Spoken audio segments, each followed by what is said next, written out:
Ready in my butt. And we're live.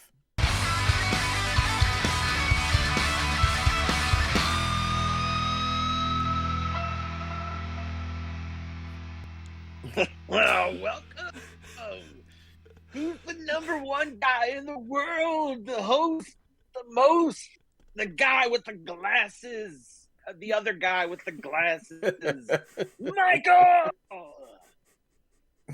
You haven't had an introduction. And I am here with my co-host, the founder of the Neck Illuminati, the delayer of shipments, the procrastinator of pruners, the perfect person, my YouTube wife, Mrs. Mar Toy Fair, Jarmar _games. But that's not all. I'm also joined by Bearded Spice, the man Optimus Prime popped in and refuses to stop, the man Mar Toy Fair has full custody over, Twilight Knight, Master of Mac, 3 Pump Chump, taking the show off the rails, Nate. And I'm leaving that all in. They don't get to know what the cold open was supposed to be now.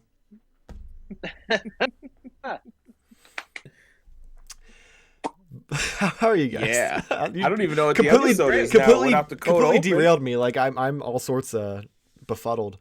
That's Staying what I true to did. his name is Yeah. what it sounds like to me. But yeah. So how are you guys doing? I'm doing great. Yeah, I'm good. Good. As good as I can be. And I mean, you're here, so I can see why that'd be a detractor.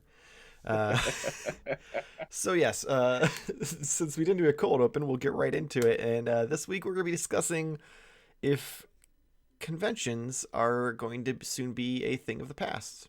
So over the past few to several years, I don't know, with pandemic times, everything seems all longer. But we've seen some changes in the way conventions work. Obviously, there were a few years there where they couldn't have them because there was a lot of no with the whole in-person get-togethers and stuff. A lot of like restrictions on how many people you can have in buildings, and people who just in general didn't want to go because ew, gross. And we've seen, which thanks to date, I was privy to this information before we started. We've seen companies like Wizard, who used to pretty much have a convention every other week in a different state, then rebrand as Fan Expo and significantly cut down their schedule. We have GalaxyCon pop up, and they've kind of stepped in, and they do a con like every month in different areas. But they consistently seem to stay in those same areas. Like it seems like, for instance, Ohio is every December. And then we've seen some smaller conventions that kind of popped up and took the place in like PowerCon. But now that's in jeopardy because there are some rumors going around because the vendors are being told certain things and being given information for 2025 rather than 2024 that PowerCon may not be happening next year. And if they have to take a year off, would that potentially hurt them going forward for the future? Because a lot of times, out of sight, out of mind. You go away, you get forgotten, and people don't come back. Meanwhile, though, we do still have like C2E2 and New York Comic Con and San Diego Comic Con still going strong. They're still, New York Comic Con has slowed down a little bit. Like they never really sold out regularly, but they seem to have a little bit of a harder time selling out now than they used to. Comic Con, I'm pretty sure, like if you ain't there in the first 30 seconds, you ain't going. And C2E2 is still about the same. But I kind of wanted to bring this up just because, we obviously, well, me and Nate at least, Jamar moderately enjoys going places. Enjoy going to these conventions because, one, you get to meet some cool people. You get to go and see some vendors that you haven't seen before if you're going to an area that isn't near your home. You get the opportunity to go and meet some of your childhood heroes and voice actors and other, creators and actors and stuff. And get their autographs. So like conventions give you a lot, in our nerd fandoms, and it would be kind of a big shame to see those go away. And I'm kind of curious what you guys think. Do you think that given these things? Oh, and I completely forgot. New York Toy Fair. Literally the week that it was happening, they announced that they were going to shift from New York to New Orleans in a couple of years, and then the second it was over. yeah, New Orleans. And then the second that the show was over, they announced that they were, never mind, they're staying in New York. So I kind of want your guys' opinions. Like, do you think this is kind of like the beginning of the end? Are we going to see cons kind of reduce more and more and more, and we're just going to have like the big like 3 and then some like local stuff? Or do you think it's just some bumps in the road while they restructure and figure out what they want to do? Well, Nate, I'll let you go after me just because everyone already knows I'm the con expert. Some would call me a con artist. I say they call you a con man. Or the con man, Yeah. whichever one. I go both. No, I mean, I'm gonna bring in, because I don't regularly go, and I'm sure you guys are gonna have more astute opinions on this, but this is just one of those things of like, hey, let me pull in some information that I know outside of like toys to give like a comparison. And this instantly makes me think of like one of the largest con conventions or whatnot for gaming was E3, and it too has been like struggling, and almost to the point where basically E3 is all but dead, just because of things that happened in the world made it difficult. Like Michael said, out of sight, out of mind, and then it was hard to get that steam back up. And then this is maybe a little bit different, but like it was propped up by publishers or developers and whatnot, and they're like, we don't really need this anymore. So I don't know if that would be kind of like an equivalent to like the toys, because I'm genuinely curious. I guess obviously the vendors have to pay for the booths and stuff like that, but has there been a change in how they, I guess, reach other people or reach their audience without needing to do a convention? Because that's the only reason why I would see that would die. But in my opinion, I don't think there is an alternative. Like PlayStation could just hold a live stream and show all the information that they were going to do at E3.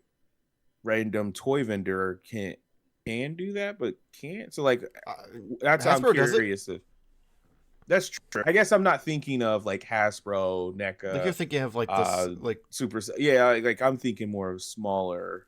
Well, even then, like Super 7 and NECA are still, I guess they'd be more mid tier than like small, but they're not by no means are they a mass producer like Hasbro is.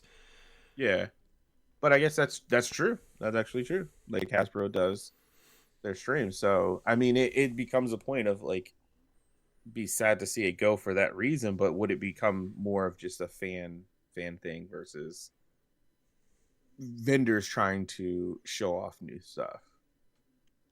That's just kind of like my opinion on it and my take and my beliefs. The answer to your question is I don't know. I thought Nate was gonna like jump in for rebuttal, but he's just staring very intently into my soul, and I don't know how I feel about it. Actually, this is not Nate. If you didn't know, Nate has actually now been replaced with an AI version of him, and this is the only thing we've been able to can't afford the audio of it for yet. We have to wait till the next YouTube payment comes through. So right now we just get this like rotating like facial expression. But the beard physics are amazing. Thank you. So I think we're seeing more of a changeover than I think we're seeing any type of like dying out.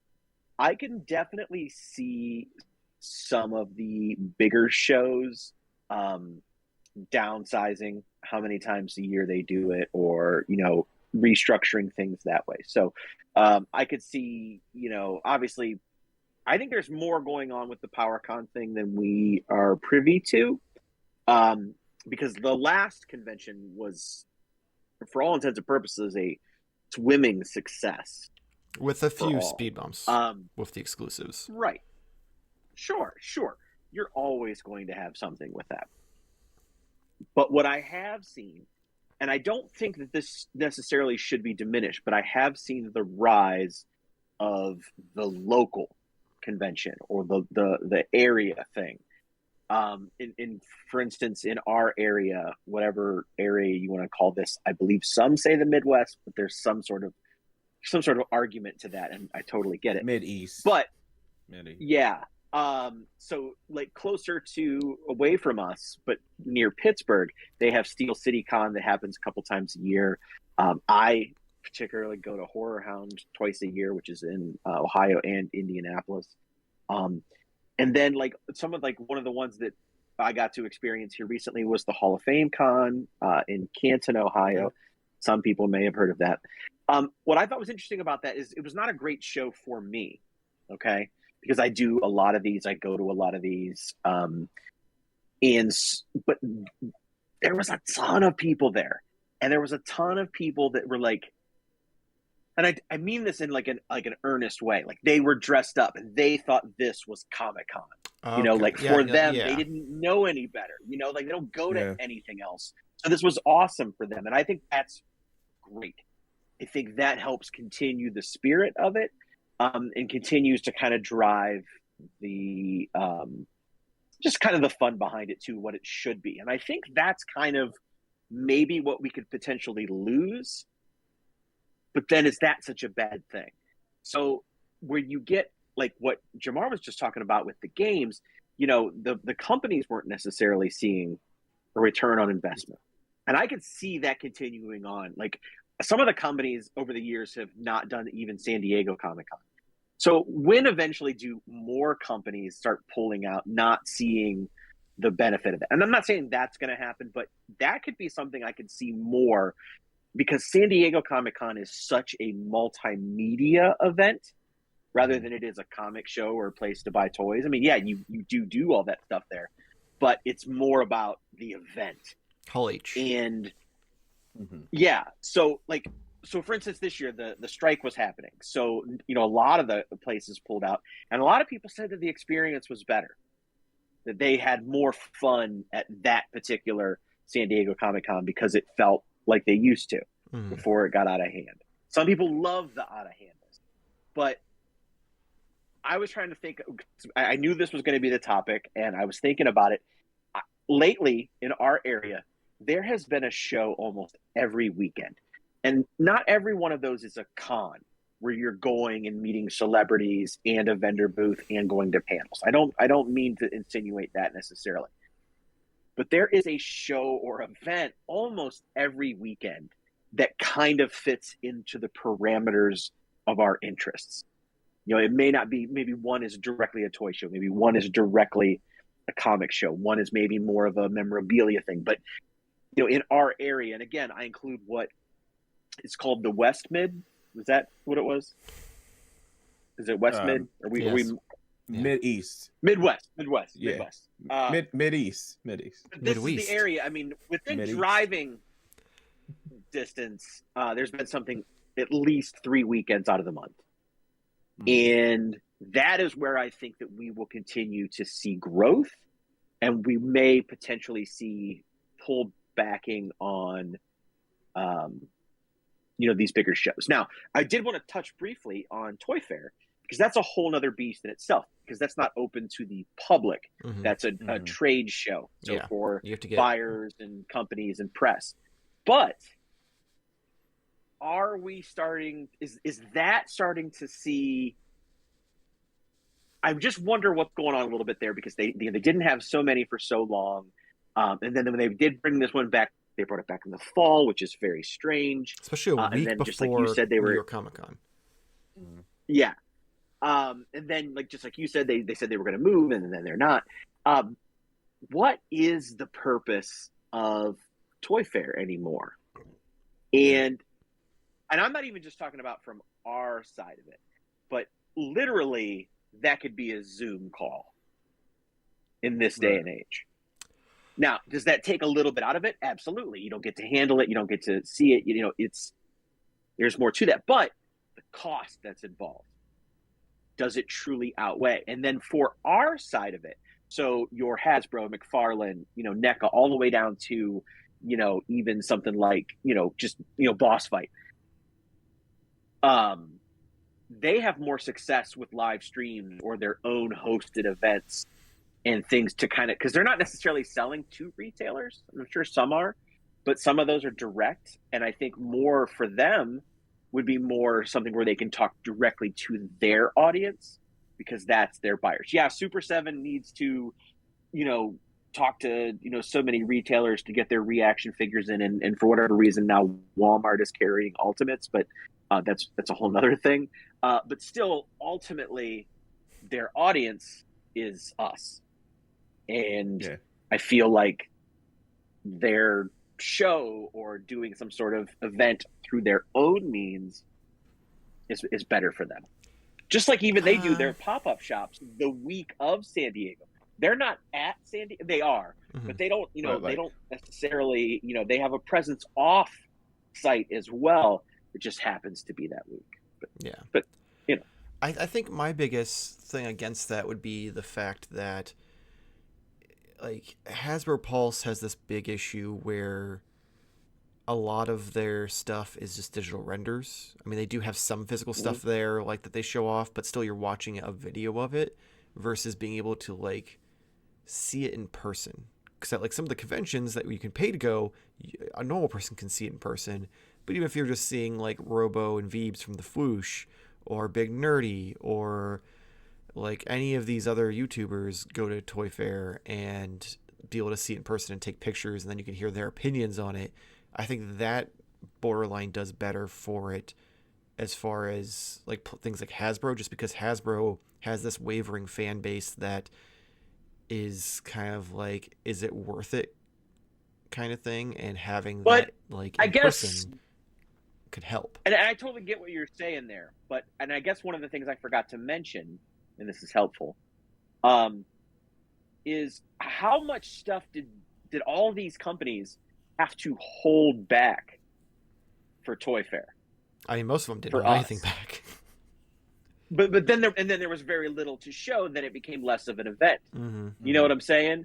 So because I thought you were talking about this year. I mean, not in general.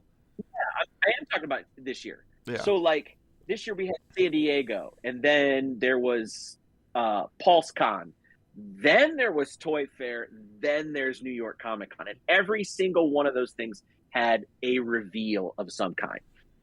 So they literally had to hold things back. So what, like that just makes Toy Fair even less special than it was. But that's because Toy Fair moved. When it was in February, it wasn't a big deal because then you're months after New York and you're months before San Diego. So like it's that nice middle ground where you can get like those big announcements out in between and keep. I'm like, not saying that's not, but they did it. Somebody did it, and it made it less special to us. Oh yeah. Again, I'm talking to us.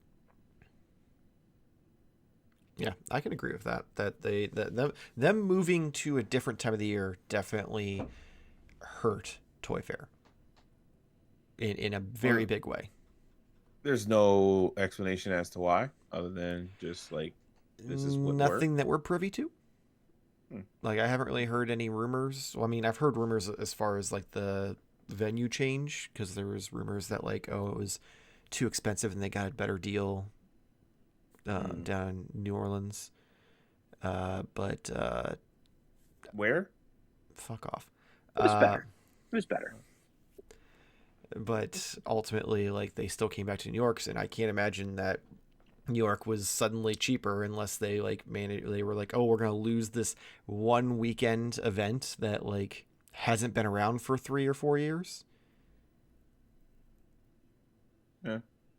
I was just curious as to like maybe like we assumed to us it was, well, I'm not saying assume. Like you obviously have your opinion on it and say, yeah, it really wasn't like that great.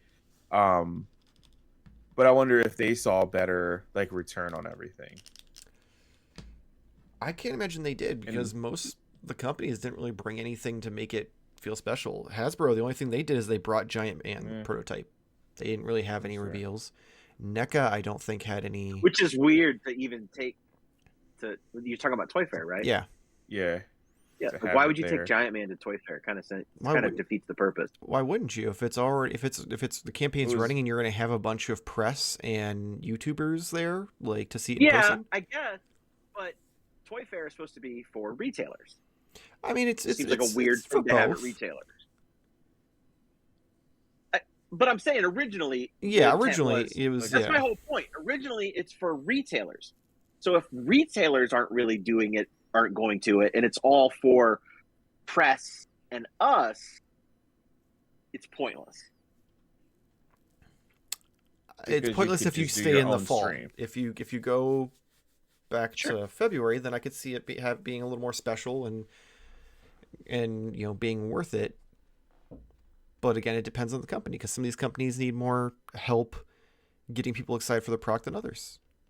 Like NECA, if they got their production value up instead of just doing these live stream interviews, like, I enjoy them, but ultimately you can't fucking see shit when they show it off.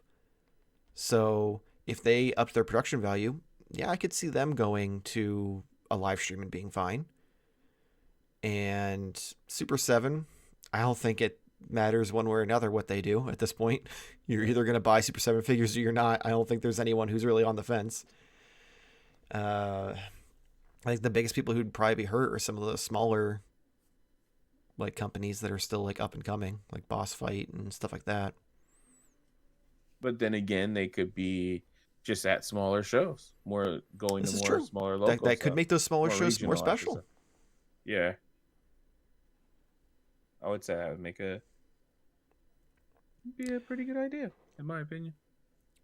But here's where you have to ask this question then. If they start showing up at smaller shows over the bigger ones, obviously they have less eyes on them because it's a smaller show. Do they get invited and have, get paid to be there? Or do they still have to pay for a booth like they would have if they went to like a PowerCon or a NYCC or whatever? Because I can't imagine they're going to, because most of these companies, unless they're just going to local shows near where they're located, are going to travel multiple states and spend all that money to show some stuff off to Columbus, Ohio. Wow. Didn't have to do that to us, but I'm just saying, like, comparatively, No, it's a night yeah. and day difference. Like, PowerCon was huge, but PowerCon started off, with that fan base from the Masters of the Universe, and then evolved from there, versus being like the Ohio Toy Show or Toy-Hio or like something like that. Like, it's a big difference in the two. So if they start doing local stuff, is that really worth it to them? Like, to make up the difference. Mm-hmm. But I mean, yeah, because I see what you're saying. You're still paying for it, but it maybe not just local, like Columbus, Ohio. Maybe more regional. Like, there's got to be something in the middle of like from a PowerCon to like NYCC. Like, there's got to be something. That'd be your Galaxy and Fan Expos, but those are more based around meeting celebrities and anime now. Yeah. Like I've gone to 2 or 3 of the Galaxy Cons, and it's pretty much the same thing. You're either there to get an autograph and a picture, or you go to the vending area and it's 90% anime with a few other things sprinkled in between. I'm going to meet Mike Tyson. Really? Because you want to get the mystery. Yeah. I figured that's why. I was like, it's not because you like his boxing. I mean, I'd love like watching him box, but because it didn't take very long. Yeah, I just know how much you enjoy the Mike Tyson mysteries. I do. That's hilarious. Wait, is he at Galaxy? See, I was debating to go because I saw, I think, Yuri, the voice of the PlayStation Spider-Man, is going to be there. And I was debating on going. Cool. But you can get your console plates signed. I thought about that, I'm not gonna lie, but then I was like, cool. I don't know how I'd keep that nice though, because I don't have like a fancy case to put it in. You just keep it on the PlayStation. Yeah, but then like I don't know, I feel like I don't want it to get wear and tear and stuff, like shelfware. Get some spray lacquer or something over top of it. Spray lacquer? What the fuck is that? Spray lacquer? I don't know. Some clear coat. It'd be fine. Okay, maybe I'll think about it, because I was thinking about it, because that'd be cool. I lost track of what I was talking about. Yes, conventions. But yeah, so that would be like the middle, is what you're saying. Like something like that would have to be. That would be your middle ground between some of these smaller local and NYCC. Yeah, which is still an option, but I guess to get to like the crust. Go ahead. No, go ahead. I was gonna kind of like steer in a different direction. So if you wanted to say something, go ahead. I was just gonna say that yeah. like I don't feel like that crowd is their demographic though. Was what I was gonna say. Oh, it's not until it is. People are like, oh, well, I wasn't gonna go there because it just seems to be anime stuff. But hey, Yuri's there, and also they're gonna start having, I can't think of a small, example of a small toy company. False Flight's gonna have a booth there. I'm definitely going now. Yeah. Like it. Sure, it's not, but like there's definitely overlap. I'm sure most people who collect toys may or may not be into anime. I mean, so why not get both? I feel like you'd be surprised how many people in the action figure communities aren't into anime. Like, I feel like the three of us are outliers. Like, I feel a lot of like G.I. Joe. I think it's probably. I mean, not. It's probably like 50-50. I mean, you're into one nerd 60, thing. It lends yourself 60-40 because, like, I feel like I don't know. Like, I'm into almost everything with the exception of like card games and like, I don't even know. Like, because I don't really consider myself an anime fan per se, but I know enough of it, and I would fall into the category of. Would you not consider what was the Transformers Supermaster Headmasters? I was gonna say Master Race. Oh Jesus! Yeah, Transformers. That's technically anime. It doesn't have to be like I have favorites. I mean, obviously, I'm a massive Dragon Ball fan. It's just I don't watch like a ton of it. Like, I mean, generally Dragon Ball and Ghibli are pretty much my. Well, also you're into that JoJo's Big Adventure, Bizarre. I'll admit that. I watch it with my kids. Yeah, I'm a fan. Like, I don't watch 99% of the current anime stuff, but like I still consider myself a fan of anime. Yeah, that's what I'm. All right, fair. But I'm just saying, like, I think you'd be surprised that there's overlap. At least, like, even a couple of toy nerds, they at least like Dragon Ball, or they like Naruto, or like there's enough connection there. I'll give you that. I'm just thinking of more like there's certain toy lines that some of the fan bases are a lot more toxic than others, and they look down upon anime for various reasons. Go ahead, let's make them mad. What toy line are you referring to? I don't know if this is on topic, but I feel like you're wanting to say specific. Oh no, there's not. I don't want to say specific. Oh, okay. As much as I want that engagement in the comments, I'm far too tired to argue with people at the moment. I had a guy earlier in one of the Facebook groups, like in our group chat, argue with me about Mafex versus Mezco after I I disagree, and then he decided to start talking mad shit. I'm like, all right, let's go. I got called out. I got called a woke Disney, a pathetic woke Disney Star Wars lover, because that was not a very good finish to that one. No, but it was because and the only reason I got called that is because I called out hypocrisy in the original trilogy. Like, that doesn't, like, the thing was about like you making stories up. It didn't have anything to do with that. It was like my comment was just, this was relating to the fact that, there was something about how, like, Disney was just making it up or whatever, which was probably true.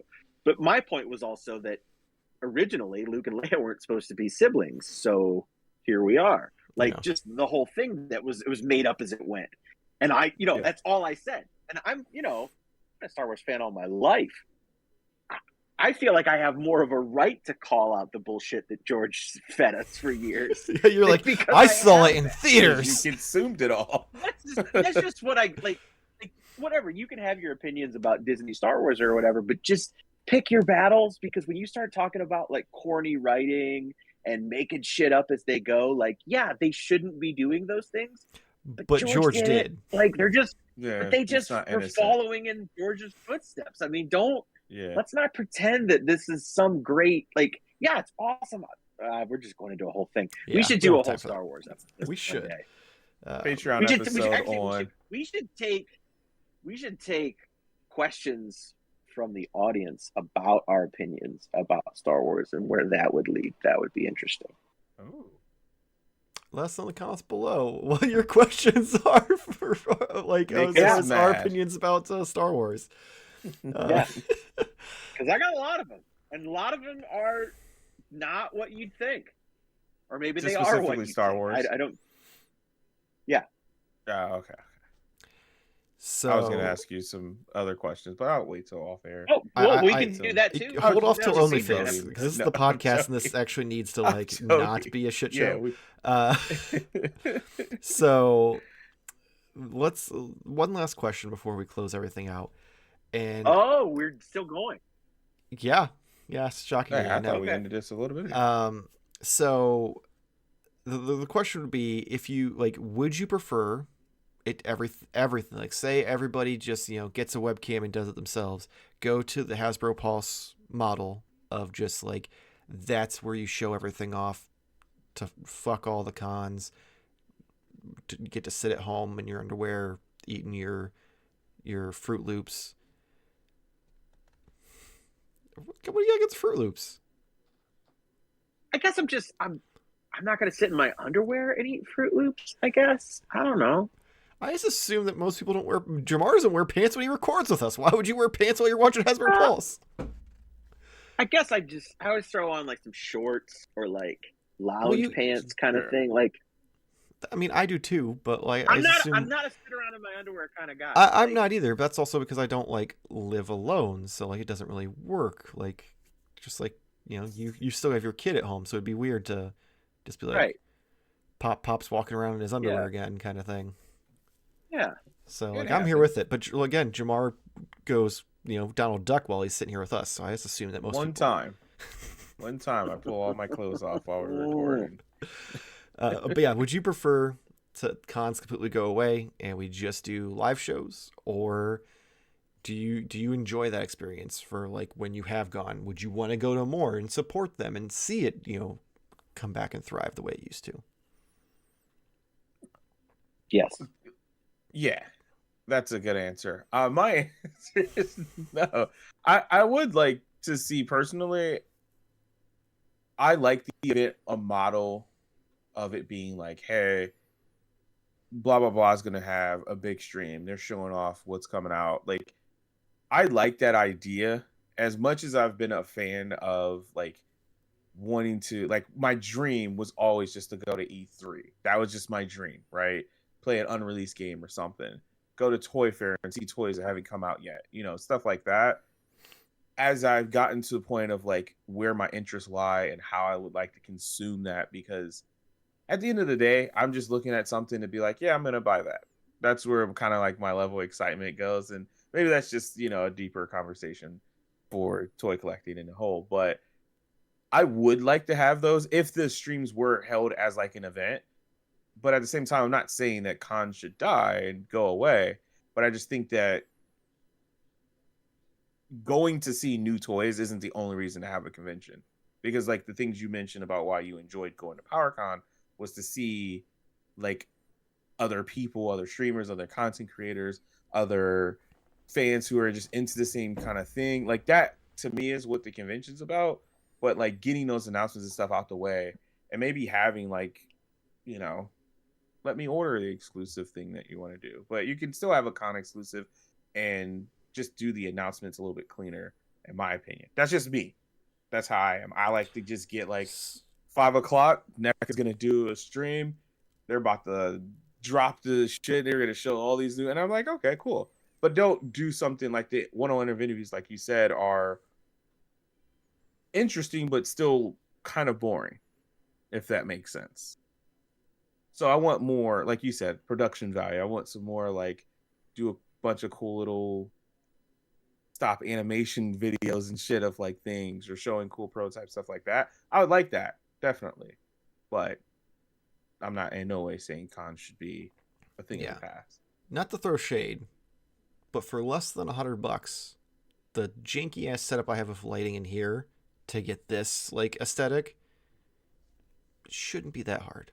for these like companies to do for these, especially if you're doing a professional interview where you're trying to show stuff off. Just saying, we're a tiny YouTube channel in a sea of content, and still put more effort into the production value, which I like. I get it. It's not their forte. They probably don't have a department for it.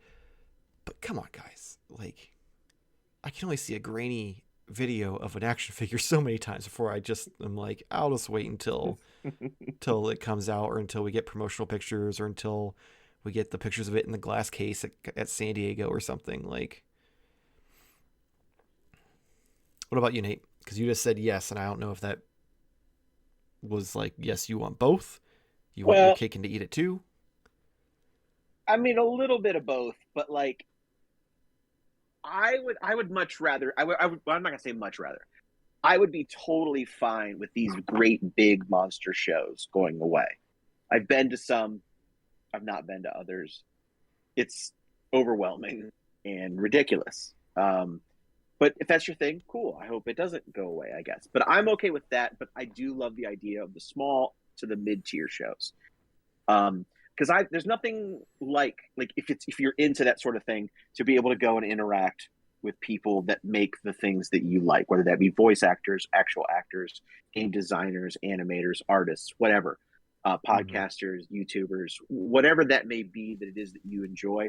There's nothing quite like going and interacting with those people, should you choose to do that. I've had some great experiences over the years at different conventions meeting people, and I would never want to see that go away completely. But at the same time, I liked going to San Diego, but if it ended tomorrow, okay, cool. They'll sell exclusives elsewhere. And honestly, the exclusives have been so easily accessible over the last few years in other outlets that even that part of it has kind of lost its luster to me. It's not so much about the reveals or the exclusives, but it's about the people that you get to meet and what you learn about yourself along the way. Fair. And there's your after school special, kids. The more you know. The more you know. I personally, I'm in the vein that I prefer the in-person. Like, if I was able to get tickets to every event and go, I would. Like, and this is for someone who doesn't. I'm a homebody. I don't like leaving the house, but like I enjoy the conventions. I enjoy going and getting to see this stuff in person. I get more excited. I got more excited seeing the stuff in a glass case when we went to PowerCon than I ever have seeing it on any of these live streams, seeing photos, I hate you, seeing like any of this stuff where it's just on a screen. Like it's a different experience, and it gets me more excited. It makes me feel like it's not like when you see it on in the pictures and stuff like that, it still feels like it's far away. Like it's going to be a long while before I get to see this or get this in hand. When you see it in person, it doesn't. It kind of takes that away because it's like, well, I've seen it in hand. Soon I'll get to actually play with it and get to own it versus having to see it through a glass case. So I'm kind of I lean more towards the in-person events than the live streams. I also usually catch the live stream stuff like in like little snippets here and there after the fact because they're rarely whenever I'm like actually available. But yeah, so that's where I stand on it. I did send you the Patreon input for the week. Where did you send it? I believe I texted it to you. Did it not send? I didn't get it. Okay, let me send it again then. One moment. This is what happens when you don't double check your work. Where did you go? Don't have an iPhone. I still have the one from last week that I could do. Well, no, that was the podcast. This is the input wouldn't make sense. Yeah, I actually sent you the input. I also sent you the podcast suggestions that you do or do not have to do.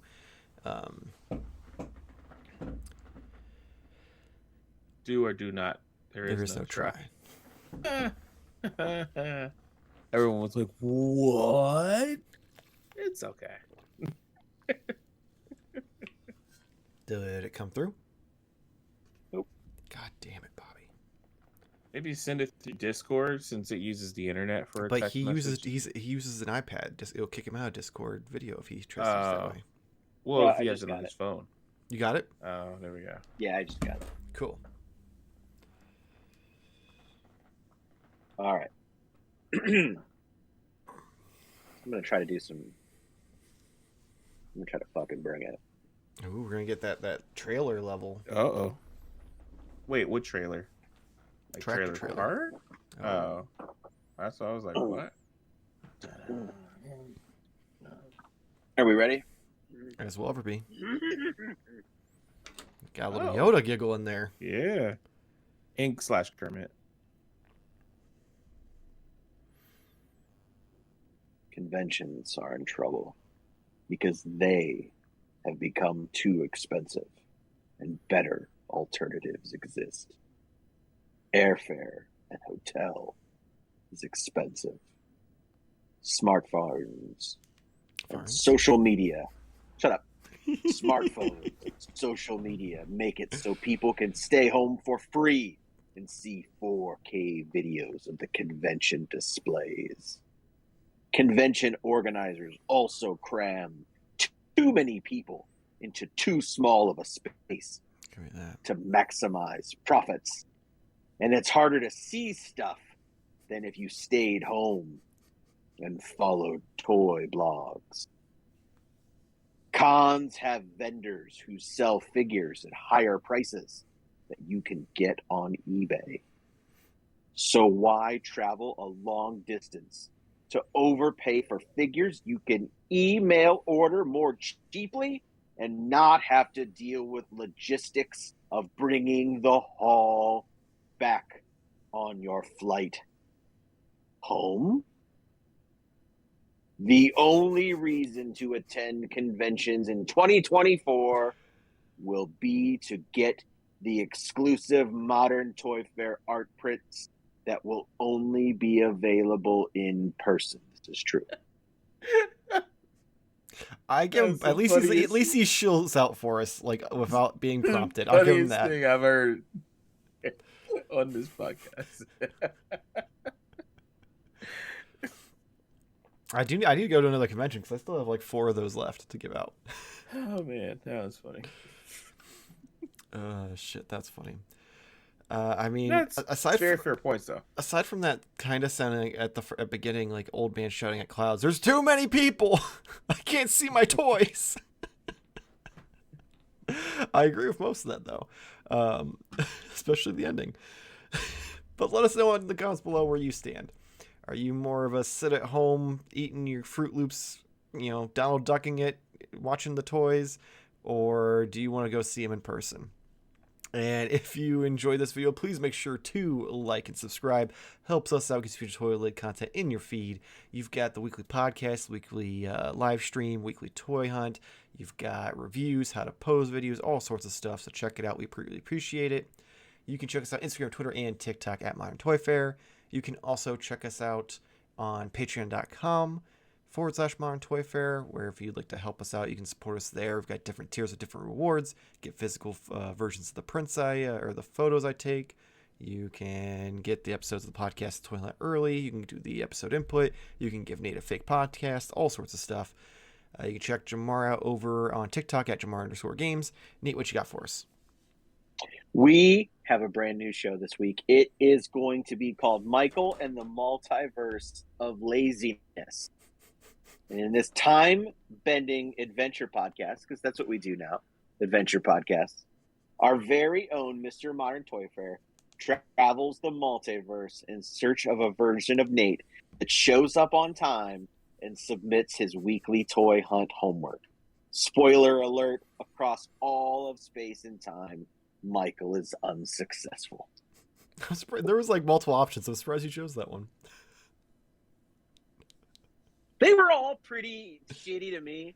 So it was Were just they? like... I thought the last one wasn't. I didn't read it all the way currently. Oh no, the last one's the worst one. Oh, maybe I mixed them up in which I order need they to were see in. this. Can I read? Yeah, The last one is Stop the Nate Hate about all the bad comments about me. Is there a lot of bad comments about me? Well, no, because There is? in the Patreon episode, I think we mentioned that that someone's being mean to you. Did Oh. we say that? I think we did. Oh. Yeah. So I think that was what prompted that one. But anyway, Okay. hopefully we'll see you next week. Same toy time, same Toy Fair channel. Thank you for watching. To do it now. All right. A huge thank you to our Patreon members. Is that what it is? Are they members or are they followers? Sukma Taint, Kibby, Jason Millar, Tavin Hernandez, Aaron Samples, the 45th Lyric, and last but not least, Christopher.